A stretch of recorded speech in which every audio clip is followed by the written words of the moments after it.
ఎన్టీఆర్ జిల్లా విజయవాడ రూరల్ మండలం రాయనపాడు బుడమేరు కాలువ బాగు చేయక ముంపుకు గురైనటువంటి దెబ్బతిన్న పొలాలకు తెలుగుదేశం పార్టీ రాష్ట్ర ప్రధాన కార్యదర్శి మాజీ మంత్రి శ్రీ దేవినేని ఉమామహేశ్వరరావు పరిశీలించారు. ఈ సందర్భంగా ఆయన మాట్లాడుతూ ముఖ్యమంత్రి, మంత్రి, ఎమ్మెల్యేలు ఏసీ రూములు వదిలి బయటకు రావాలని, దోచుకోవడం, దాచుకోవడంపై ఉన్న శ్రద్ధ రైతులపై, కష్టంపై లేదని ఆగ్రహం వ్యక్తం చేశారు.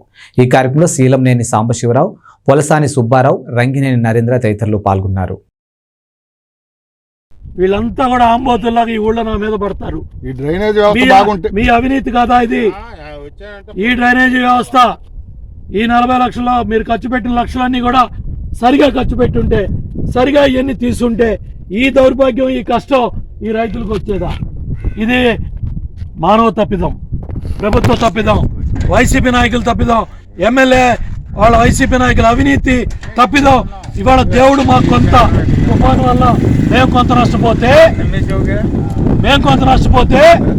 ఇవాళ మీ తప్పిదం వల్ల, మీ అసమర్థం వల్ల, మీ చేతకందనం వల్ల ఈ రైతులకి కష్టం వచ్చింది.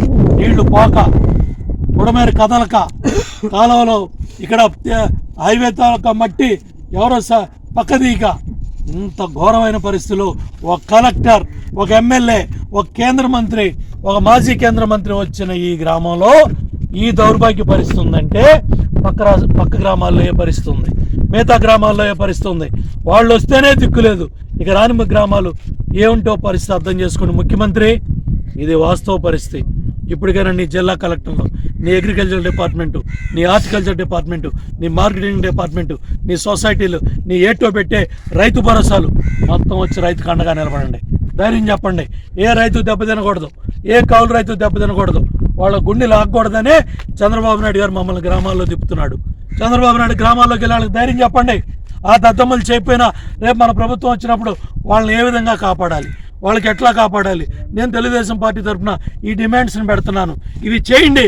మీ చేత కాకపోతే, మీరు చేయకపోతే నేనైనా వచ్చి వాళ్ళని ఆదుకుంటాను, చేస్తాననే ధైర్యాన్ని చంద్రబాబు నాయుడు గారు ఇవాళ రైతాంగానికి ఇచ్చారు. అందుకని రైతులు ధైర్యం చేయడానికి వచ్చాను.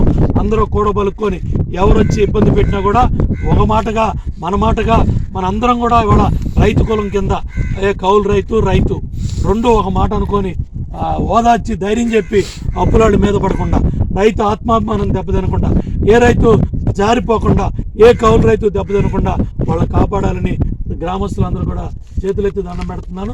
ధైర్యంగా ఉండండి. చంద్రబాబు గారు రాగానే న్యాయం చేస్తా అన్నారు. ఈలో ప్రభుత్వం మీద ఒత్తిడి చేస్తాను. ధాన్యం 1650 కొనమంటాను. అందుకనే ప్రతిరోజు వచ్చి నేను 1-2 సార్లు దెబ్బలాడి చెప్తున్నాను. అవసరమైతే నేనే రైతు భరోసా ముందో, సొసైటీ ముందో ఈ బస్తాలు వేసి కూర్చుంటాను. ఎందుకు కొనరో, వీళ్ళు కొనకపోతే తీసుకెళ్ళి ఈ పండిన ధాన్యాన్ని నేషనల్ హైవే మీద పెడతాను. ఈ రైతు పండిస్తేనే ఆ బియ్యం ధర 60 రూపాయలు, 70 రూపాయలు దొరుకుతుంది. ఈ రైతే వాళ్ళ వ్యవసాయం మానేస్తే కేజీ